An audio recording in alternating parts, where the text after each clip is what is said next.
Hello and welcome to this week's episode of Analysing Anfield. I'm Josh Williams and I'm joined as always by Mo Stewart. Mo, how are you feeling ahead of this week's game, mate? This weekend's game? Good, actually. Yeah, it's been strange because obviously there's been the international break and so much has happened and we haven't really had a long build up into it, but it's kind of starting now. And yeah, the more I look into it, the more enthused I am about the potential for a good outcome, if not necessarily a good game. Yeah, well, it's been, I don't know about you, mate, it's been the longest international break ever. Like, it's just, how is it still going? I haven't watched any of the games either, actually. I feel really bad considering, like, I'm supposed to be a football writer, but I just haven't really had too much of an interest. But I feel like that would have sped it up for me, but it's done the opposite. Maybe it's because we've got Manchester City coming up. Maybe that's why it's kind of like the slow build up to it. Maybe.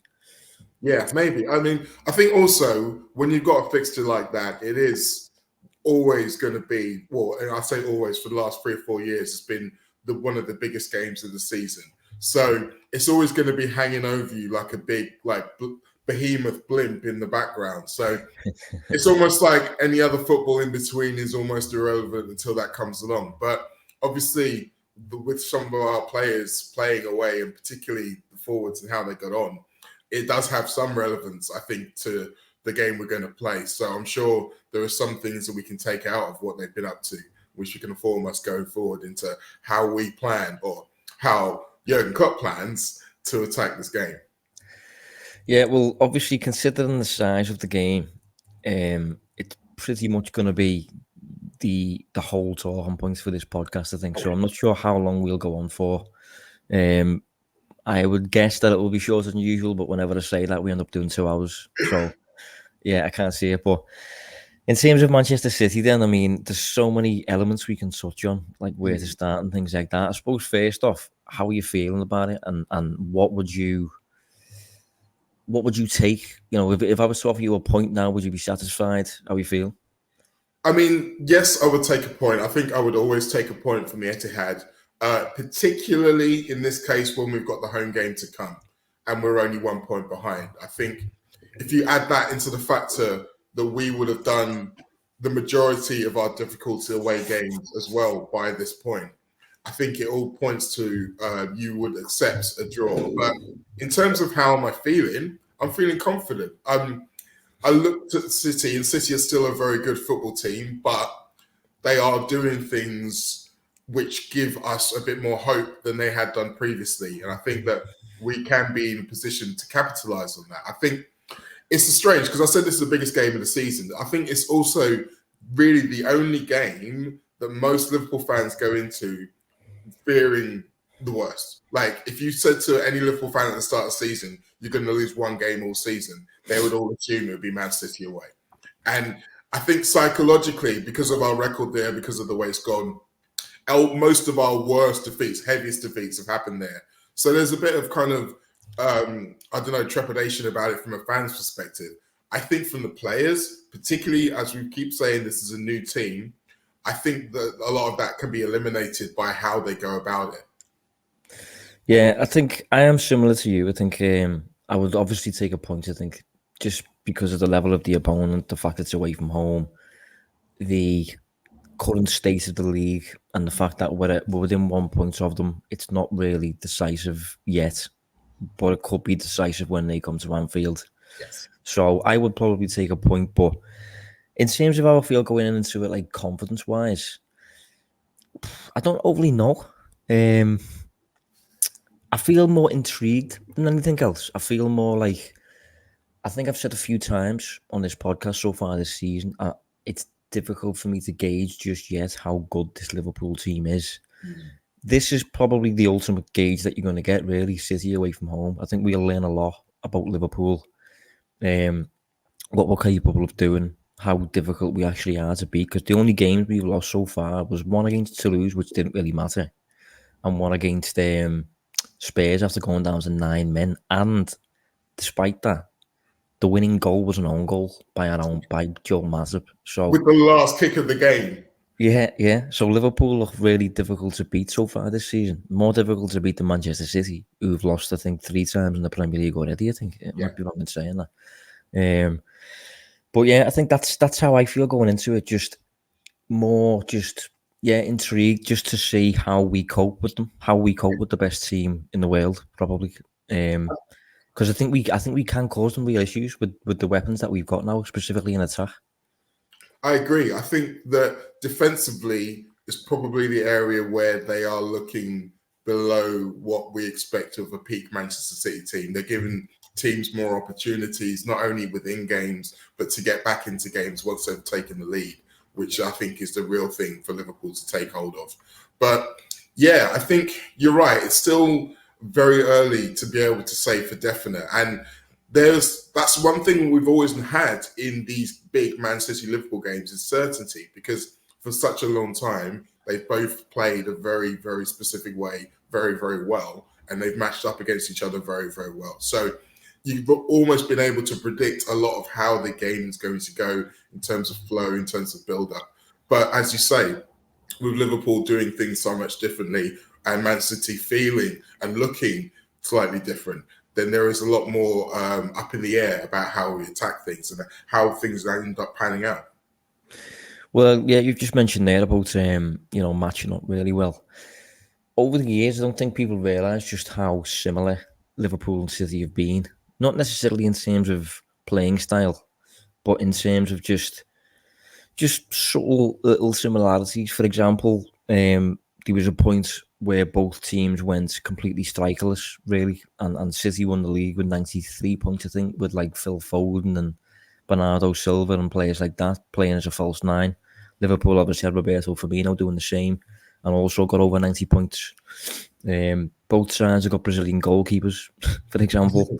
I think the kind of Trent Alexander-Arnold, João Cancelo trend of like creative right backs was an interesting little thing, and now they've both moved towards really physical, fast, imposing, poaching strikers who are completely the opposite to the previous versions. But because of that, we're almost going into this game with similar intentions, at least, to Manchester City, in the sense that both teams are going to favour 4-3-3 primarily, and both teams tend to move towards more of a 3-2-5 in possession, with an inverted fullback tucking inside and advanced number 8s. And seeing two teams do that at once would be weird. Well, So, I mean, what do you think about that? I mean, there was a little bit of a preview of it in the City away at Arsenal. I mean, it wasn't an exact match, but it was the kind of game that City went into more looking to contain and control rather than impose. And obviously, they didn't have Rodri that day, which made a massive difference. Yeah, But definitely. what you ended up getting, which I suspect is one of the issues you might see with two teams playing the system, is a very clogged centre of the pitch. And then it became a battle of who could adapt and then find width and use it more efficiently. And as it turned out, in that game, neither of them really did it that well. And I think it was just a deflected own goal almost that won the game. So it wasn't a great game. It was all more teams cancelling each other out. I think Liverpool could find themselves drawn into that game, but I think that there's very specific things they can do to avoid that as well. So it's going to be fascinating. I think this is the first of City's big games this season where they're at home. I don't know how much of a difference that will make, but I think to a certain extent, there is still a kind of a philosophical point for both managers here, where there is a kind of a more safe, secure version of what they want to do, and then there is a more bold, attacking version of what they want to do. And what they choose to do may well end up having an influence on what the opponent wants to do, or if they try to psych each other out or outthink each other, which we know has happened a few times in this fixture. Yeah, well, I think when it comes to the inverted stuff in particular, I think we will see less of it from Liverpool's side. Simply because for it to work, for it to make sense, you have to dominate the ball, and you get in a position then where you form the attacking shape, and attack using that shape, and then if you lose the ball, you're immediately in a position to press and regain it and start the next attack and just dominate. Really, Yeah. against Manchester City, it's just not going to happen, is it? You do not contain a Guardiola team. It just doesn't happen. I won't say they contain you. They don't necessarily contain you, but the ball belongs to them for the most part. So it doesn't make a great deal of sense for Liverpool to use the inverted stuff as much as usual. So I think it could just be a case of Liverpool. I think one of the options Klopp will have to think about is just whether he goes kind of rolls it back a few years and just does kind of original 4-3-3 Liverpool against Guardiola, where you kind of sit in a bit of a mid block at times, force them into mistakes, immediately counter attack when you regain the ball, and very like Mane, Firmino, Wijnaldum, Ox kind of Liverpool. I think we've got the midfield now at least to have a go at doing that again. But that's just one of the many options that Klopp has for this game. It's interesting, that one. I think the idea of kind of going full retro would be interesting, particularly at this stage in this team's development, to be able to say, look, we want you to be as adaptable as possible. We want to be able to throw something that surprises the opponents, but doesn't kind of take you too far out of your comfort zone. So that is a fascinating one. I think I agree with you on the inverted business. I think the thing, again, we talk about the similarities. There's a key difference between how City do it and how Liverpool do it.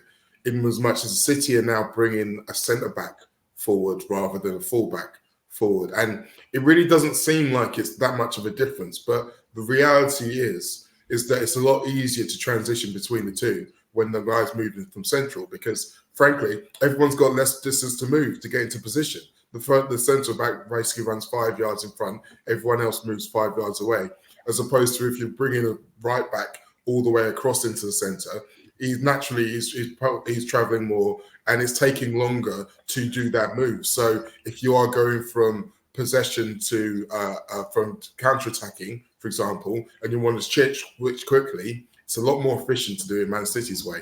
So that's one reason I think Liverpool won't do it as much. I think the other one is one of the other options we've got is to kind of do what we were doing at Brighton and try to kind of create a semi-diamond. I wondered this, And then that way, what you have, rather than you've got McAllister marooned against their 2 number 10s, you can bring your centre-backs along up and push up alongside them. Then you can essentially have the 3 of them on top of those 2 number 10s. And that means you can keep your fullbacks wide and attentive to their wide forwards. So it allows you to basically cover their front 5 while still allowing you potential routes to play through them. Yeah, the diamond did cross my mind. I mean, one of the worries I would have about that is just obviously that the kind of 1v1 specialists City have on the flanks would be a concern. If they was to progress using the flanks and say, for example, they was to feed someone like a Doku very early, he'd have acres of space out wide if we were using a diamond. But other than that, as you say, it would allow Liverpool to kind of have real coverage in the sense. And I remember last season when we first started adopting this kind of new box midfield shape, Nottingham Forest came to Anfield and Steve Cooper employed a diamond in the middle, and he basically man-marked Liverpool's box. And I think we scored 3 goals in the game, and all 3 were from set pieces. And we created virtually nothing in open play, and a lot of it was because of that. So that'd be a way to, I suppose, nullify City potentially. Yeah, but we also could potentially nullify ourselves in the process with that. Well, yeah, and that's an issue. I think, as I said earlier, maintaining width is going to be paramount. What I'd like, though, if you looked at Chelsea in the game against City, they were kind of clever with it because they had kind of Cole Palmer sneaking in to make a diamond at certain points, and at that point, he was kind of releasing Reece James to fire up the right-hand side. I think if you look at the way Liverpool play, it wouldn't really suit Mo Salah to do that. So it would be happening on the other side, where it'd be Diaz who tucks in, allowing a Tsimikas to kind of maraud up and get into advanced positions to maybe play an early ball into Nunes. If it's something where there's a certain trigger, something we see from the opponents where we can get into that position and get it to work, then that's great. Yeah, I think having it as the main game plan, the only game plan, as with anything with Manchester City, it gives them time to work out how to get around it. And as you say, if you are going to be playing the Diamonds, the narrowness of your attack and defence can be an issue.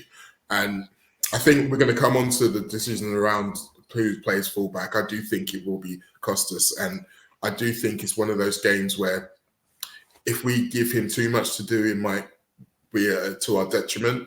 So maybe that comes into it as well. Would you go Costas out of interest? Yes, I would. Specifically for three reasons. One, he got a nice little break in the international because he only played one game because he was suspended for the second. Two, he did very well in the game against Brentford where he knew going in he was going to be targeted and he met up to it. And three, and probably the most important, the problem with Joe Gomez playing left back is the narrowness of the field. He will constantly be wanting to come into his right-hand side. And that would allow them to post Foden or a Bernardo Silva or a Grealish just floating and just allow them to drift out, cause all kinds of trouble. And I think it will just mean that we'll be easier to defend. So personally, I think it's one of those ones where you take the potential risks in terms of obviously concentration, in terms of obviously him having a bad day, so to speak, against the potential rewards of him in advanced areas. I do still think that his crossing is a real weapon and that we are beginning to see more and more. And I think if we played our game plan right and he has a good game, then we can really make some ground from it. I am slightly torn, I think, regarding Tsimikas and Gomez. I agree with everything you've said, but I think one of the reasons this game is a bit of an isolated one-off is simply because I think this is one of the few games in which Liverpool will rely on the break, basically, to attack, rather than having to break down a block. And if you're not breaking down a block, there's maybe less of an emphasis, less of a need for width, because most of your attack, I can picture now what Liverpool's attacking will look like against this team, and it will be regaining the ball through a mistake probably, and then immediate passes forwards, things like that on the break with the front three, probably like maybe a Szoboszlai getting involved as well, something like that. So I'm not sure Liverpool's back four will do much attacking at all. Obviously, we know Trent is Trent. But I think if there's one game where we could get away with having an extra centre-back at the back there who's not left-footed and just wants to be a safety net for 90 minutes, this could be the game where you think about that and just have a bit more of like a defensive block almost and let kind of like the front five kind of players, go and get the goal for you if you like. No, that makes sense. And again, I think you're right with the fact that it is this fixture means that naturally that's kind of security, particularly maybe even early on in the game, can be prioritized. Again, I do think obviously we're not going to be doing as much attacking necessarily. I do think that in terms of our build-up play, when you think about City's aggressive press, it can be an issue if we become too narrow, particularly if we aren't bringing Trent into midfield as often as we have previously. I think it might be times when you need the game as stretched as possible. I think the other thing with the Costas thing, in terms of mitigating some of his potential issues of drifting out of position exactly, if you've got the midfield around him, particularly if you are picking Curtis Jones, I do think that that's something that he has become adept at in terms of patrolling that area, knowing when he has to drop in and knowing when he can advance. So it's an option, but you're right. It really is one of those where you can see why they would do this and you can see why they would do that. And it really does. It's up to how Klopp feels about the game, how he feels about those game plans and how likely they are to come to fruition. Well, I think the big selection dilemma I think he's got, even above Tsimikas, is Núñez or Gakpo.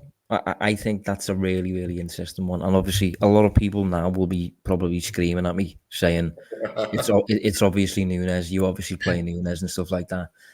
Listen, Nunes has started the last 3 Premier League games in a row, I think, and he's done really well. He's just scored 2 for Uruguay. So he's quite Great. clearly... Did he score 3, yeah? So he's quite clearly in form. But again, you have to bear in mind the opposition. This is Manchester City, and the things Klopp has said about Nunes in the past Yes. would definitely apply to this in terms of weaknesses, because you have to be defensively and tactically flawless in terms of your positioning, your decision making, when to press, when not to press, how to cover, where to cover. All of that stuff has to be flawless as the leader of Liverpool's press in this game. And we're going to be without the ball more than usual. And Nunes is getting better, definitely, with this sort of thing.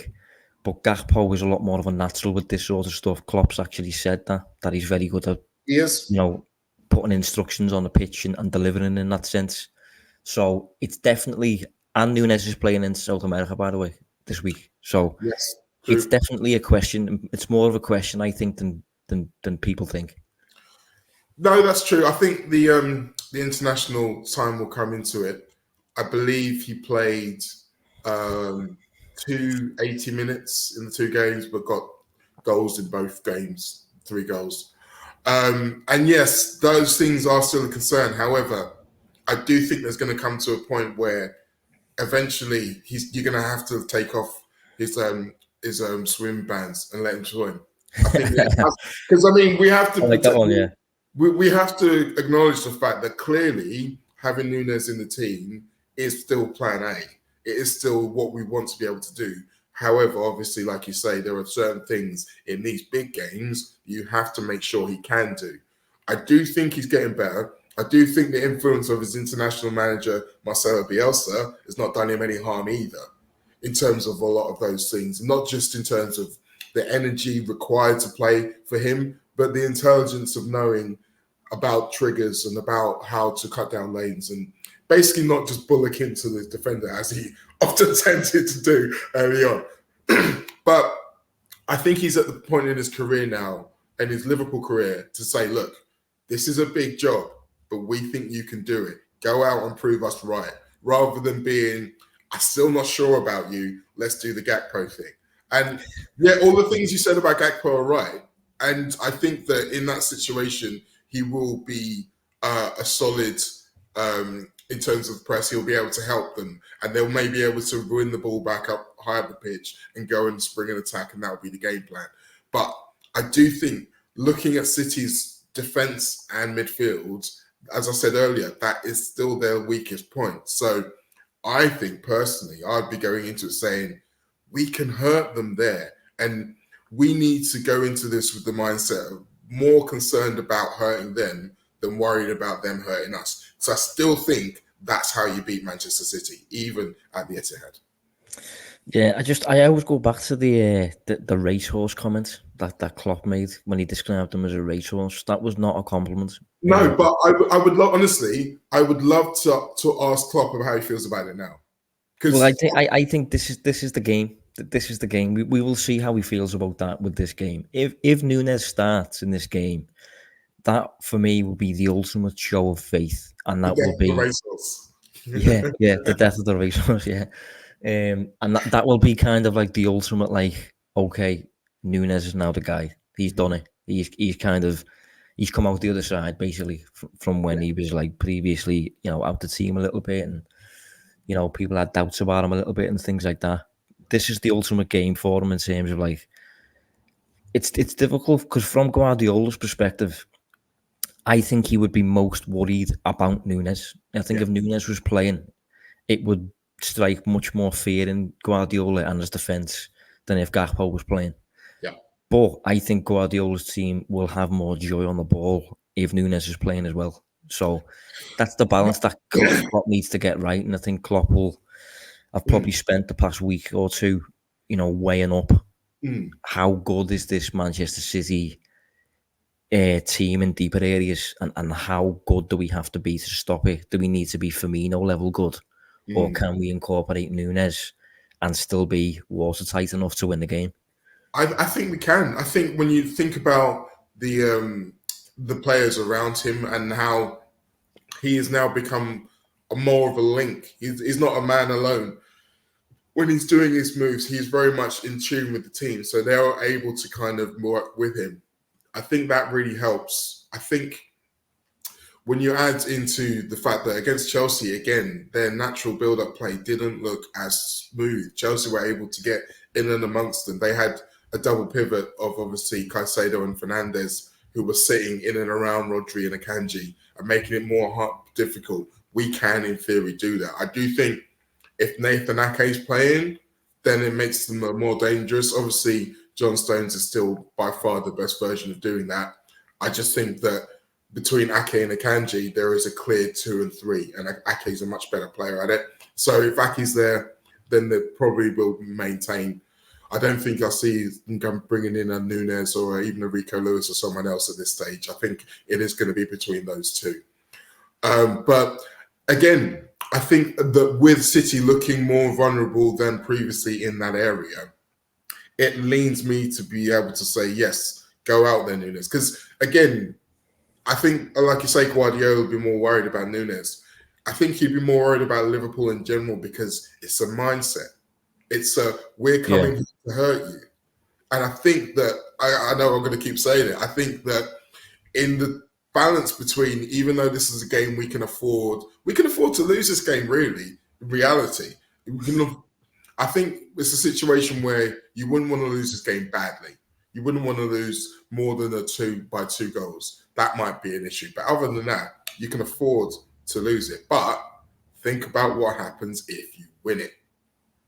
Yeah. I think, for me, I look at the characters that we've got in this team, and I think that I'd like to say that that's how they'll be attacking it. There are a few, obviously, more, I think in midfield there's a couple more decisions. Like, I do think there's a question around McAllister simply because of what happened the last time we tried to get him to do this, come back from international to a half-12, but also the nature of what happened in that game, i.e. all of the fighting in the stands between Argentinian fans and all of the emotional toll of that whole game, and the fact he did play 90 minutes. But also, Man City are going to have, as I mentioned, those 2 number 10s. And when it's not worked with McAllister, it's when he's been trapped. And I feel like with one of those terms being his good friend Julian Alvarez, there is more scope for that to happen. So it might be that Klopp's looking for another solution. But obviously, the good thing you get with McAllister is you get someone who's comfortable, secure on the ball in that early build-up phase of play when they're coming under real pressure from the City press, someone who should be able to maintain, recycle, and do it under pressure and still get us progressively up the pitch. So you look at the options for who would potentially not, if you don't pick McAllister. Well, obviously, Endo's the guy who's been rotating with him so far.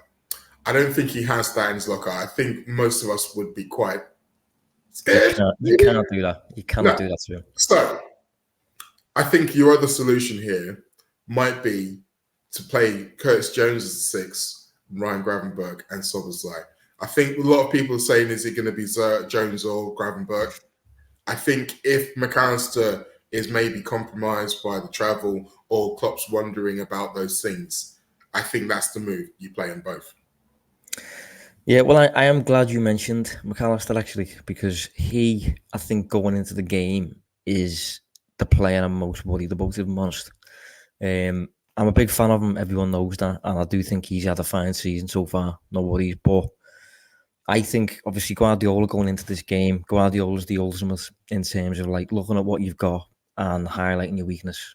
And I don't necessarily think McAllister is our weakness, but he's a player who's getting to grips with a role that is a little bit alien to him in the sense that he's not used to being the most defensive player in the unit, in the midfield unit. He's not used to being the last player in terms of like the deepest on his own, which I think will happen more often considering Trent won't be next to him because he won't be inverting as much. So I am concerned that Guardiola will kind of look at Liverpool and rather than aiming for Trent, which he's done many times, and rather than even aiming for like Tsimikas, I think he might look at McAllister and think overload him and give him too much to do and make him run and make him caught between posts. And that's a concern for me. And I don't think Liverpool really have. I mean, Curtis Jones is a decent shout, but this is the thing: Liverpool don't really have an alternative there. For me, Endo is not an option to start this game. You can't do that to him. No, I think my reasons for Jones, apart from the fact that obviously he has the abilities, as I said, to take the ball under pressure. He's so good at keeping the ball. He has a very high passing completion rating. So these are things I think you can mitigate against it. Like I say, for me, I agree with you. What we said about Trent not becoming inside means that McAllister becomes vulnerable. So then you have your two options. As I say, you try to make it more of a 4-3-3 and maybe draw the eights back a little bit, but then you lose something going forward. Or you go the opposite way and you ask your centre backs to push up and almost make it three with McAllister. So there is less easy to trap. I think that's what's going to be the plan for City, definitely, to try and trap him. You're going to have Bernardo Silva, you're going to have Alvarez, always looking over the shoulder, looking for him. Then if you have a Foden out wide, playing nominally out wide, he can creep in to create a three-way little a barrier at certain points. I think that's going to be their plan, definitely. If I was looking at us as a way to try and break us up, that would be one of the ones I would use, particularly if Trent is going to stay within his right back area. So you think about how you game plan against the game plan. And for me, I think it is trusting the players to be able to always play out of the press, but also I think having your centre backs close by at all times. So if at any point he needs a quick out ball, he's not having to go all the way back to the goalkeeper. Yeah, I just think from Guardiola's perspective, bear in mind what Guardiola was when he was a player. And bear in mind the players he's worked with since he's been a coach in that spot, in terms of like a Rodri at the minute, Sergio Busquets, Philip Lahm, I think, played that role a bit for him, Thiago. Javi Martinez. So, yeah, he's massive on this position. The sixth position is massive for Guardiola, and I think he will look at Liverpool and think, well, regardless of what Klopp does here, whether he plays McAllister or Endo or Jones, he doesn't really have a top quality natural player for that spot. And as a result of that, it's almost a case of no matter what, we're going to be weak there. So it's an option for him to target. And I do think he will do that. But one of the ways in which we can get around that is by playing with our own shape. And for example, I always go back to 2020. Liverpool came to the Etihad out of nowhere with a 4-4-2. Midfield two of Wijnaldum and Henderson, I think it was. Jota and Mane on the flanks, and Salah and Firmino up front. And it worked really well. It was very good. It was a good game.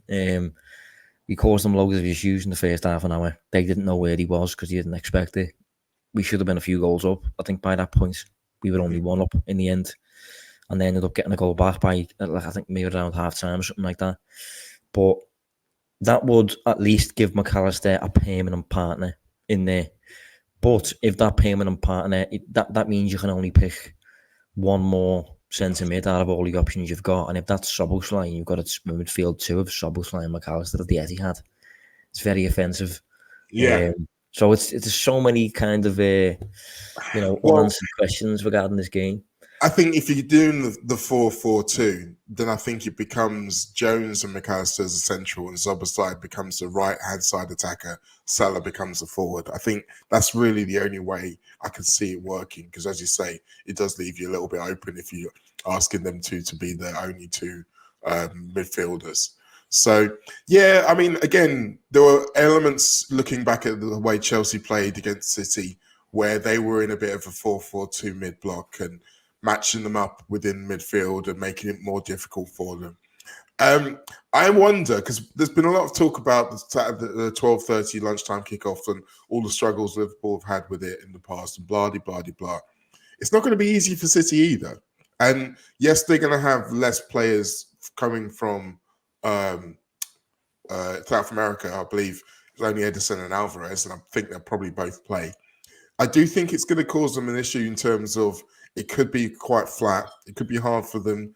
And so it's one of those games where both teams will probably maybe feel each other out. It's not going to be a fast start from anyone anticipated. But then you could look at that and say, well, maybe that's a good reason to make a fast start because that's not what's being anticipated.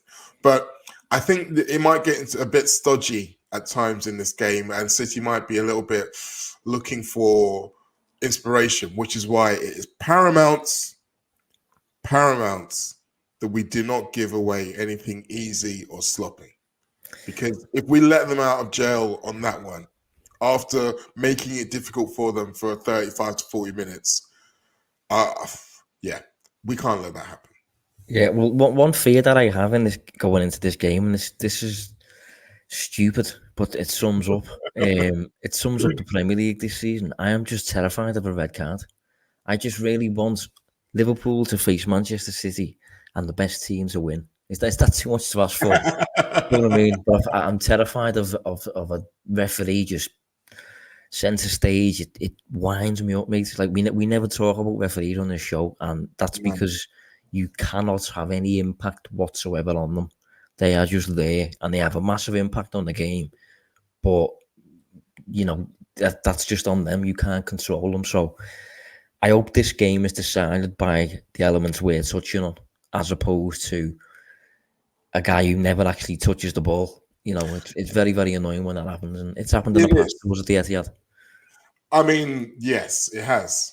We know very well, but I mean, it's one of those things that you really cannot control because everyone, I believe it's Chris Kavanagh who's going to be the ref for this game, and I mean, I'm pretty sure that there's been bad decisions that he's not given us. Because someone better than me or more versed than me in the referee league tables will tell you how bad he is. But essentially, the issue I find with Chris Kavanagh is that he's one of those refs that often looks a bit rabbit in the headlights. And we can't afford that to happen in this game. And so then you think about what normally happens in these situations and how in big games when refs, quote unquote, feel like they are, ducking big decisions, then it normally ends up favouring the home side, whoever that is. So that's the situation. But frankly, we can't afford to waste any time and energy thinking or even talking about that because no one has any control over that at all. I mean, again, you can look at it and say maybe when you consider what I was saying last week and someone had a little bit of an issue with around the idea of good fouls and bad fouls and how Endo's good at it and McAllister isn't. I mean, that wouldn't be enough to get Endo in the team. It's not what I'm saying, but it might be enough to maybe remove McAllister from it. Because if you look back at the games where he's been yellow carded early, it's been obvious. Like he's not kind of slyly getting away. He's basically someone's beating him and he's trying to desperately get back. If you have one of those situations early in the game with a referee like this, then that can escalate. I don't know whether or not they're thinking that deeply on it. I think if they're making a pro and a con board, then it'll be on there. But I'm not sure whether that'll be enough to make the actual tactical team decision. I'd like to think not. I'd like to think we aren't picking footballers because of refs. I think we're picking them because of the opposition. Yeah. And that's without even getting into where Chris Kavanagh is actually from. Oh, man. But we won't even go there. We'll let people, have a look on Google for themselves, I think, for that. But if we're kind of sticking on the game, I think one other element that we haven't really touched on yet is probably Doku and the fact that he's a bit of a new element for this game compared to previous years. He hasn't faced Liverpool yet. And I don't know if he'll start, actually. I think Grealish could start. But if Doku does start, he's obviously very scary. Like he's absolute master dribbler, like to the extent where it's crazy. I think he's joint top of the Premier League at the minute for successful dribbles with 31, with Matthias Cunha and Eberechi Eze. And Doku has played fewer minutes than anybody in the top 30 by some distance as well. So Yeah. he's nuts, mate. He's a master dribbler, as I said. And if he does play, he will be up against Trent. So Yes. a little bit scary. Well, yes, but I do think that we have to remember that as much as Trent has often been exposed defensively in games previously, he has also played very well defensively against opponents. A lot of the same, every time you see a conversation about Trent defensively, you'll see Rashford and you'll see Martinelli and you'll probably see Sane. But then what they don't show is that there have been examples of Trent locking up all three of those guys. So I think if you're in a situation where he's doing less midfielding and more fullbacking, and you kind of say to him, go on, meet this challenge, then I like it as an idea. It might still blow up in our faces. Doku might be fantastic. But I think from a tactical point of view, it's a little bit easier facing Doku than a Grealish because, I mean, it's a very good dimension, but it is still pretty much one dimension. You know what his intentions are whenever he receives the ball. So again, it's like what we said last week with Brentford. Knowing what their game plan is can sometimes be good, sometimes be bad, but obviously they're so good at it that they're still going to do it. So how you meet that challenge is interesting. I think if we are going to if Trent is going to be doing a lot more of the inverted midfielding and he's going to try to, again, impose themselves on City as opposed to the other way around, then I think we have a genuine, serious question about who plays alongside Virgil. Because obviously the likelihood is with Konate only having a slight injury that he will be back in for that game. But we have seen in the past when he has come back from injuries, he has been a little bit rusty, I think it's fair to say. He sometimes needs some time to get up to speed.